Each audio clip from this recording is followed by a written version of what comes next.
Hey there, it's BoardGameDave, and today we're taking a look at a game called Mythwind from Open Owl Studios, who was kind enough to send me this review copy along with the Expanded Horizons expansion and a wonderful set of metal coins to go along with the game. So, Mythwind is a very unique game in that it's this cozy, cooperative, narrative-driven, highly asymmetric, open world, almost sandbox sort of game where you and your fellow players are going to be taking on the role of farmer or crafter or a merchant or a ranger or the innkeeper with the expansion, and you're going to be trying to develop this tiny little valley town called Mythwind that you're budding into a thriving little bustling town. So in the game you're going to be starting out with just this long house, and then throughout the course of the game, ideally you're going to be building different buildings like schools and fishing areas and churches and libraries and community centers and all these sort of things to kind of build up the population of your town and the effectiveness and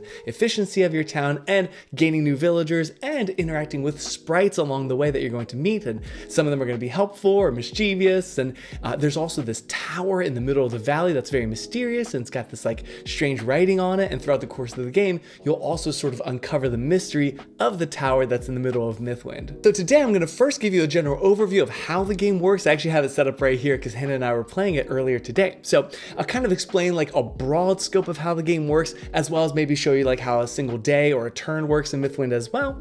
And then we'll come back up and I'll tell you if this game might be a right fit for you. Now, this is extremely important because it's currently on Kickstarter right now. The reprint, I should say, is on Kickstarter, as well as a new expansion called Friends and Family. So at the end of the video, I'll talk more about the current Kickstarter and how it differs from the current edition, as well as what the Friends and Family expansion adds to the gameplay. So stick around for that, and let's head to the table and look at how this game plays. Oh, by the way, before I show you the board, because we've been playing the game for 3 in-game years, there is some stuff out that are going to be teeny tiny, very minor spoilers. Now, I hate spoilers, so I promise there's nothing out here that's going to, diminish your experience of the game. But just so you know, this is a game that's, in progress. So just so you know. Anyway, let's go to the table. All right, welcome to Mythwind, and obviously there's so much already to take a look at. This is probably a little overwhelming, but again, this is a game in progress. Hannah over here as the crafter, and me over here as the farmer. Now, I'm not gonna get super into the weeds about, what each different character does, because obviously there's a ton of asymmetry and it would take forever to explain each different, character abilities and all that stuff. So we're just gonna go over basically a single turn or a day in Mythwind. Mythwind progresses through seasons, right, as indicated over here, and each season has about 9 to 10 turns. So at the beginning of each day, all you're going to do is flip over a weather card, right? And it's going to tell you the weather for the day, rainy or cloudy or sunny. And this is also going to sometimes have you read the next event in the event deck, which is going to kind of progress the storyline, overall story along, or it's going to increase your construction queue. So if you look over here, right now, Hannah and I are working on a library and a community center. And a big part of the game is paying the resources shown here, right, depending on player count, paying them from your resource supply there to add them to the queue, and certain in-game effects like the weather are going to advance your construction up the queue. Once a building pops off the top, it's going to get placed somewhere in your town. So this library is probably going to end up in this open spot here.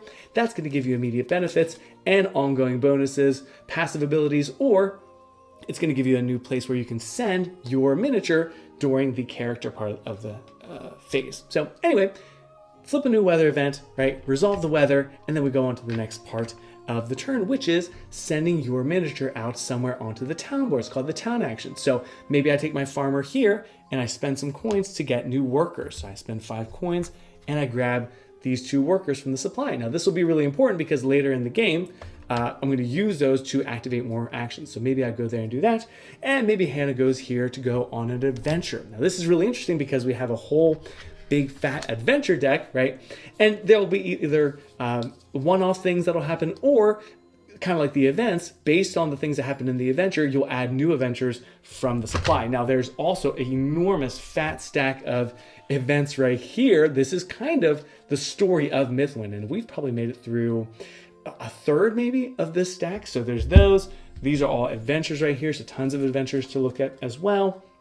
and so on and so forth. So maybe Hannah goes on an adventure. Now, one quick thing I should go over is affiliations. So depending on what you do in town, you're either going to be affiliated with the sprites, the blue dice, the blue actions, or the villagers, which are orange and orange actions. So that's only basically important because on each character's board, there's the sprite area and the villager area. So that's going to determine what you do with your character action. So you do the town action, then everyone takes a character action, which is usually indicated on this part of the board. So Hannah's going to restock or sell some supplies. For me, I'm going to be, oh, can I pick this up?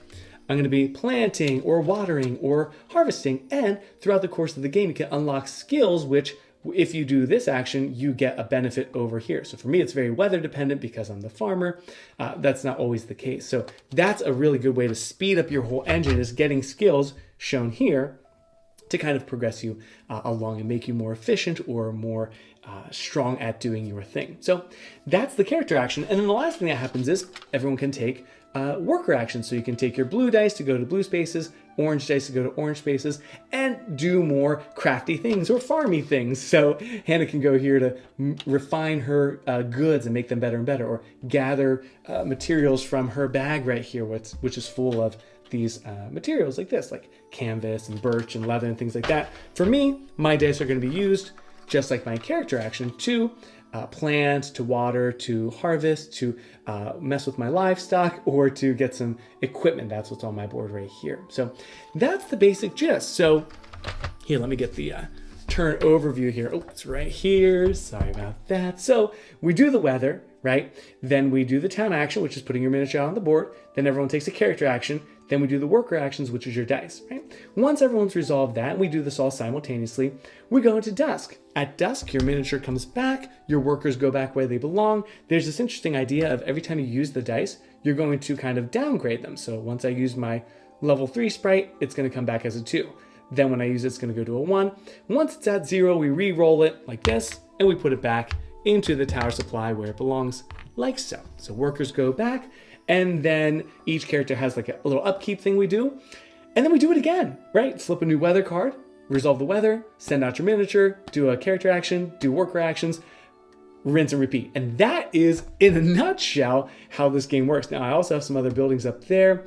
This, actually, I should show you this because I love this part of Mythwind. The reason why I have some buildings out there separate from the stack over here is because I love this. I sent a picture to my brother and I said, what does this make you think of, right? Age of Empires. You have a tech tree. In the beginning of the game, right, your first day, your first year, you're going to have a longhouse. From there, you can build a trading post or a general store. Sometimes new buildings are going to replace older buildings, like the lumber mill replaces the lumber yard, but sometimes it just unlocks another building you can do. And throughout the course of the game, right, over several seasons and years, you're going to unlock all of these buildings and be able to build them into your town, which I love this so much. So the reason I set those out there is because those are the ones we currently have access to. But anyway, that's the tech tree. They explain each of the buildings there. And of course, as we may have already talked about, each character has their own journal that they need to kind of get acquainted with that explains how they play the game. Now, beyond the crafter and the farmer, there are 3 other rules if you have the Expanded Horizons expansion, which unfortunately I can't go into great detail about because I haven't really dove into these different characters, but I'll show you them really quickly. The Ranger is the one I'm most intrigued by and also know the least about. So the Ranger is actually not really hanging out in town too much because the Ranger is going out into this world, right? Farther out from town to explore the regions around, and is actually going to leave for multi-day excursions, presumably getting to know more about the land and gathering resources and stocking up for future quests. So that's the Ranger. I really am excited to learn about how he plays. The Merchant is the most complicated character role in this game. She's going to be buying and selling goods and messing with this stock market of commodities as different goods get more or less valuable. So she's got her own skills and components there, and that's the Merchant. So buying and trading, doing some capitalistic endeavors to gain profit. And then our Innkeeper, this comes with the Expanded Horizons expansion. I love this. She's got all these little tokens. I wonder if I can find them. Maybe in here. Yeah, so you're gonna take these little tokens and you're gonna decorate your inn with windows and fireplaces and tables and things like that, and music and entertainment and things like that. And then guests are gonna come and visit. Let me see if this is the guests. Are these the guests? Oh, those are some tables. Why am I holding like this?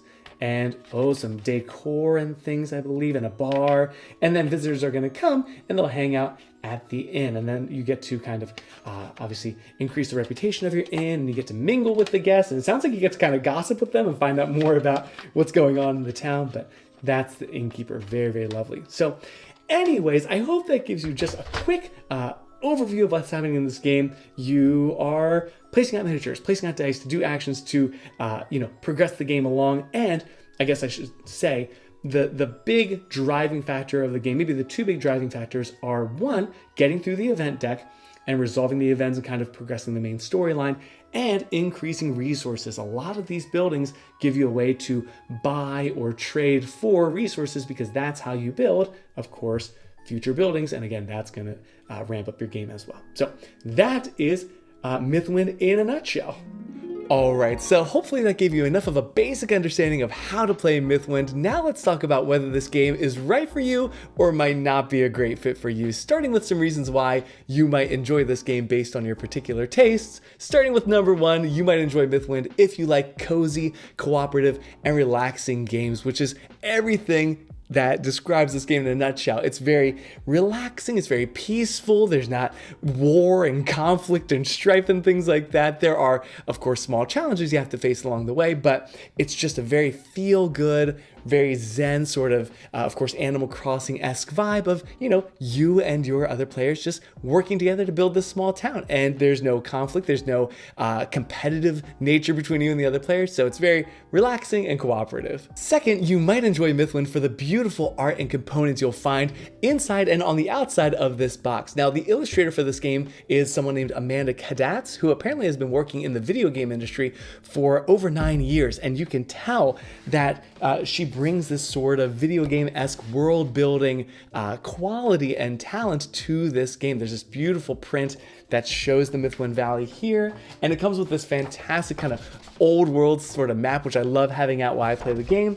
And of course, the map locations and the backs of the cards and the miniatures and the boards, everything is very, very beautiful and lovely. Now, the buildings themselves, of course, also have this lovely art on the front of them. Now, the back of them is a little bit more utilitarian, but there's just so much gorgeous art and so much loveliness to look at as you play the game. It kind of really immerses you into this world, and I love that. Great art, beautiful components, especially with the metal coins. It makes for a very pleasing and satisfying experience. Third, I think you'll enjoy this game if you like highly asymmetric games. Now, as I mentioned during the overview, each player is playing a completely different game, which is very intriguing and very unique. This is something we're starting to see more in board games, but to this extent, this is pretty extreme. So, of course, as the farmer, I'm playing this polyomino game, and then Hannah's the crafter's playing this kind of contract fulfillment thing, and then the innkeeper's kind of developing the inn and trying to get guests in, and then the ranger and the merchant, I've sort of dabbled into their rule books, but suffice to say, they have their own mechanisms and things going on. So it's very, very interesting. If you like everyone doing their own thing, you might enjoy Mythwind a lot. Fourth, you might like Mythwind if you appreciate a game that you can pick up and drop off on the fly. So the way I like to play Mythwind is I play a whole season, right, 9 to 10 turns, and then I do sort of the cleanup phase. And then if I'm done with the game and I'm putting it away to play another game, it's very, very easy. They have a fantastic save mechanism where basically you take all the player boards and you take a little plastic lid and stick it right on top, and then you take the map or the town boards, stack them up together, put a lid on it, and it all goes in the box, and then you put the box on the shelf, and when you're ready to play it again, you open up the lid and you get everything back out, and everything's stored and saved very, very well. Your components are tucked away, your coins are saved, the dice are even saved where they belong, and the map board stays the same. It's an excellent save mechanism. Now, ideally, you've got a board game table that you can just leave the game out so you can, pick it up whenever you want to. But even if you don't, and you've got cats like I do who will knock around components if you leave them out, it's very easy to just stop whenever you want, save the game, put it away, and then get it back out and jump right in. That is really, really appreciated in a sort of legacy open world or open-ended game like this. Fifth, you might enjoy Mythwind if you like the idea of a game that has no end game condition or like a win-loss condition either. So it's very intriguing in the sense that, each time you sit down to play, there's no winner, the game doesn't end, you're unfolding through the narrative and discovering new events and adventures and things, but the game doesn't end and there's no points to be scored or anything like that. Now, me as a person who likes stats and things, I do have my own little point system I came up with, and I also, there's a goal at the end of each season that you want to complete. So to me, that's a win condition, but again, open-ended, no scoring, no points, no competition. It's just very, open-ended. So you might like that about Mythwind. Sixth, you'll like Mythwind if you enjoy games that introduce new gameplay mechanisms and elements as you progress through the game. So without any spoilers, in Mythwind, there's at least, I think, 5 secret envelopes. And as you trigger certain events, you'll open up those envelopes and they'll change certain things on the board or introduce just small little rules changes that are going to make the game a little bit more interesting as you progress throughout the campaign, basically. So if you like that idea of, uncovering new secret things, Mythwind has that as well. And finally, you might especially appreciate Mythwind if, like me, you're a big solo gamer. So from what I've read online, it seems like Mythwind maybe shines at lower player counts. And honestly, playing this game solo, I really don't feel like I'm missing out on any part of the Mythwind experience. The rules don't change for a solo gamer, and playing it by myself, I think is just, very satisfying and rewarding. And I think it's a great solo game. Not to mention, of course, you can switch characters willy-nilly. So anytime I want to, at the end of a season, I can just hop over to the crafter or try out the ranger or the merchant or the innkeeper. And that's really exciting too, because, I don't need to have other players to play with to get to see how those other characters work. I can just do it myself. So if you're a solo gamer, I really do think Mythwind is extremely a great solo experience that might be worth checking out. And now let's talk about some reasons why you might not enjoy Mythwind as much. Starting with number 1, if you like a lot of player interaction in your board games. And I have to say, there's very, very little player interaction in Mythwind, which again, some people are going to appreciate and some people are not going to like that much. Of course, at the beginning of each day, you need to figure out which character is going to go in what spot on the town. But as soon as that part of the day is over, everyone's just heads down, hunkered down, working on their own little puzzle. And something that Amy and Maggie mentioned in Thinker Themers review is that even if you pull off something really, really cool on your board, like as the farmer, the other players aren't going to understand what you're struggling against or why that was such a satisfying combo of moves, because they're doing their own thing and they probably have no idea, how you're harvesting and watering and pulling off this really cool combo with the scythe or whatever, so it's very multiplayer solitaire in the sense that everyone's got their own thing they're working on and there's really, really very little player interaction. Now, that is something that the designers, it sounds like, have heard a lot and are taking to heart, and is going to be addressed in the Friends and Family expansion, which I'm going to talk about at the end of the video. So again, stay tuned to hear how they're addressing those concerns in the expansion. The second reason you might not be super excited about the prospect of getting this game is because the idea of learning and teaching a whole bunch of totally different rule sets for one game seems a little intimidating or daunting to you, which is more than fair. So even for me as a super avid gamer, this is a little bit daunting, right? If you, let's say you're having some friends over on Tuesday to play Mythwind, right? And they haven't played before. You need to make sure you know this town charter through and through, inside and out. This is going to tell you the basic overview of, how a season works and how the mechanisms work and events and buildings and all that stuff. So you need to know this. And then for each player who's coming over, right, you need to learn a whole different, unique rule set. I mean, when we say asymmetric, seriously, this is extremely true in this case. They're playing totally different games. So I need to know my farmer journal. I need to know this inside and out, right? Again, this is your own personal rule book, and I need to know what I'm doing here so I can help Hannah be the best crafter she can be, which means knowing all her rules so I can teach it to her and concisely and adequately explain how her turns are going to work. And then maybe Gary's coming over to play the merchant and I need to know those rules and teach it. And then, Ryan's going to play the innkeeper and Connor's going to play as the ranger. I mean, the teach alone would be so monstrous if you're trying to teach all these rules from scratch. So that is, asymmetric games like this are so intriguing and interesting, like Merchant's Cove or Root, but also the whole rule set thing is very, very daunting. So that might be a reason you're like, ooh, maybe not for me. Third, if you're like me and you're easily frustrated by rules, errors, or ambiguities, and you're very OCD about playing the game exactly right, as I am, wow. First of all, there's serious issues with the crafter rulebook specifically. The farmer one I felt like was pretty good, and the town charter was not too bad. But this crafter thing, I spent literally hours, Hannah can attest to this, trying to figure out how this character works. And I watched the video and I read through the rulebook, and I was going on BGG forums and like literally diving so into the weeds about the tiniest minutia, because I felt like it just was not explained well in the rulebook. And it's just something about this crafter rule. They just really didn't do a good job with the rulebook. Now, I will say that in the reprint, they have, I think, overhauled all the rule books, or that at least they've addressed many of the issues that the designer is aware of on BGG, especially again for the crafter role. So there's already like an errata document, and yeah, so you know, in future editions of this game, that won't be hopefully as much of an issue. And they're doing player aids, I think, for each character and stuff. So,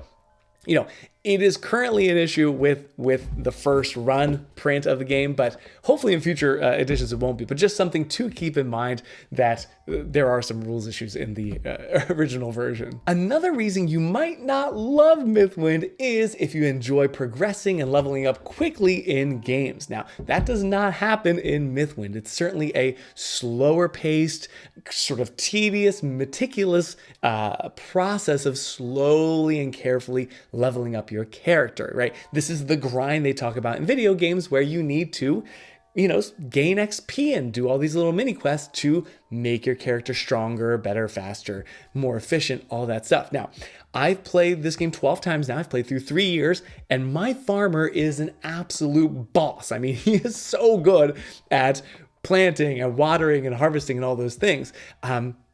But I will say that, this is sort of a sub point to my fourth point here, is that speaking of that grind thing, my farmer is so good at doing what he does, but the challenges or the tasks at hand are the same as they were on the first day when I was, you know, first starting out. So it's gotten to the point where I've got coins galore. The farm is purring along like it's almost automated my turns. So it's one of those things where it's like in a video game where you have been playing the game for 60 plus hours, and you've got like insane armor and the most insane weapon imaginable, and you've got these spells that like demolish any, you know, opponent enemy, but you're still battling the same enemies as like day one. So like one swing and you're, you know, wrecking an entire army. That's sort of what it feels like at this point, where it was a slow grind, but I got to where I wanted to be, and now the gameplay hasn't like kept up with how good I've gotten. I don't know if that makes any sense to you, but that's been my experience with the farmer. So maybe it's time for me to try a new role, but just something to keep in mind with this game. And finally, Mythwind might not be for you if you like a fast-paced and action adventure-packed storylines in your games. This is not that. I mean, deliberately so, right? Mythwind is slow, and it's cozy, and it's quaint, and it's quiet,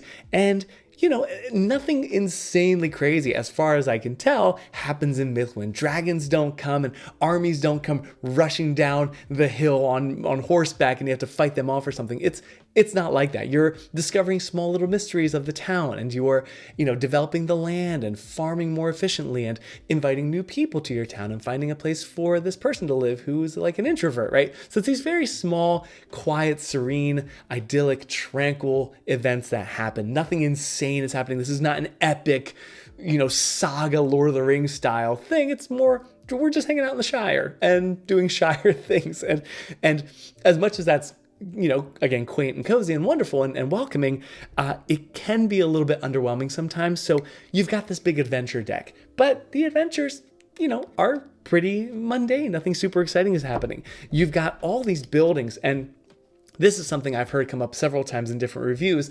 The buildings themselves, unfortunately, I guess they're progressing the game. Like, that seems to be the point of the game, is to build these buildings, but even these are not, you know, super overwhelming. So like maybe you get one where at the end of a season you get more food, and that's great. But then you have another one that gives you more culture and production, and, you know, or maybe you have one where you can decrease one of your sprites to get more culture. Like, that's kind of the extent of these buildings. There's nothing insanely powerful or interesting here gameplay wise. So the buildings can be a little bit dry. And then this is maybe half of the event deck. No, we've gone through a lot of the events, but again, even the events themselves, although they can be fun and interesting and add sort of a quirk to the game, overall, they're just small little narrative things where you meet a new sprite or, a logger comes into town or something like that. So all this to say, it's not this epic saga. It's a very slow, quiet, quaint little game. And if you're looking for, a Gloomhaven sort of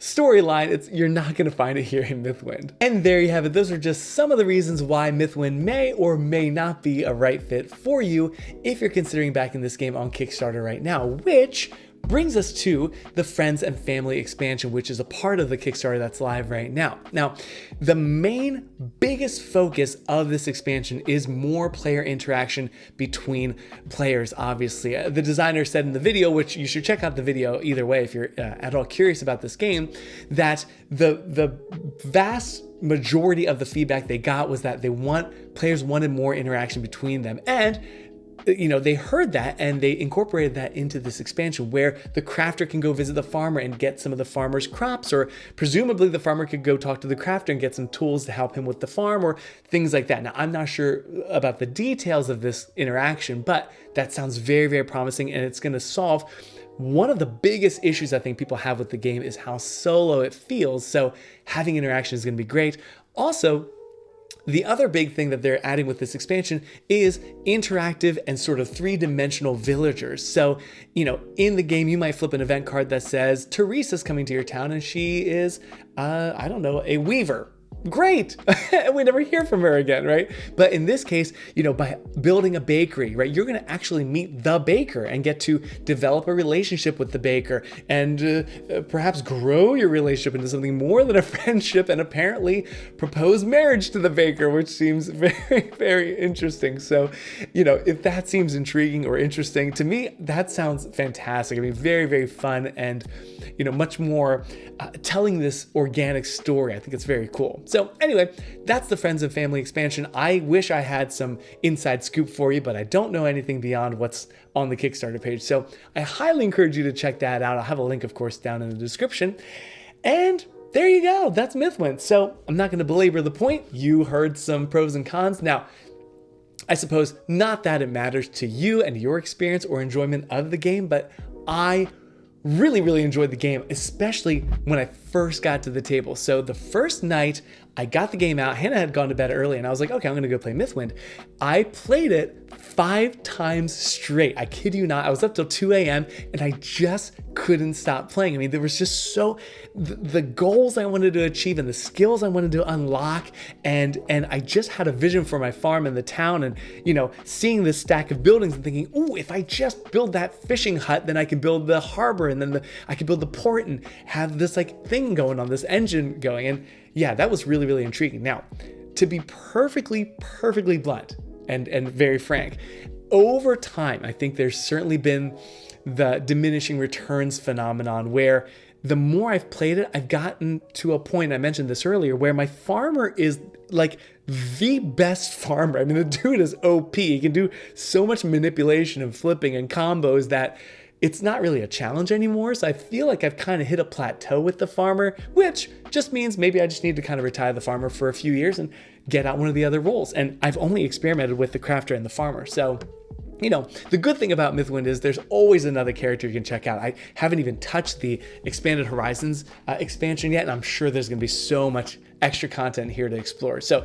not that I'm done with this game by any means. That I think that, maybe, if you play one role enough, I've played 12 games as the farmer, it might get a little old, redundant, but again, that's just my personal experience. And there is something to be said for the familiarity of, having a role that's, inside and out and you can play really well and efficiently. So anyways, yeah, it's fantastic. It was a really good fit for me. I knew going into it when I accepted a review copy that this was going to be a very unique game, unlike anything else I have in my collection. And I knew it was going to be different and strange and not any sort of, familiar board game experience, because you don't win the game and there's no end. You just keep playing it over and over. So anyways, if that seems intriguing to you, you should definitely check out the Kickstarter, watch the video, see if it kind of strikes a chord with you, scroll through the pledge levels and all that stuff. But anyway, I'll just go ahead and leave it at that. I hope you have a wonderful week. Take care and happy gaming. Talk to you soon. Bye. Those are some reasons my Mythwind. Those are just some reasons my Mythwind. Why myth? I can't. This word is so hard. Why Mythwind? Why Mythwind? Why Mythwind? Why Mythwind? Why Mythwind?